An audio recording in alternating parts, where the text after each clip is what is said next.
All right, boys and girls, so here I'm going to show you how to find your asynchronous calendar for the next 3 weeks. So let's pretend that I'm in third hour, and this is the day that I'm not currently at Monroe, whether that be Monday, Tuesday, Thursday, or Friday. So my job is to log in and find what work I need to get done for that day. So if I go onto this stream right here, and then I can either go through the announcements, or if I go over to coursework, I'm going to find the topic that says asynchronous schedule 111 to 128. I then click on the Google slide presentation, and it's going to bring this up. And I'll just make it nice and big so it's easy to see.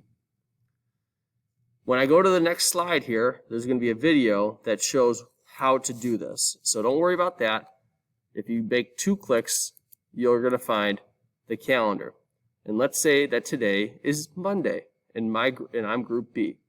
So I click on it right here, and it's going to take me to the slide that I need to do. And there will most likely be a link there, maybe a video for you to do, and that will be your day's content. If you got any other questions, obviously let me know. Hopefully this short little video helps, and hope you guys have a great day. Go Eagles.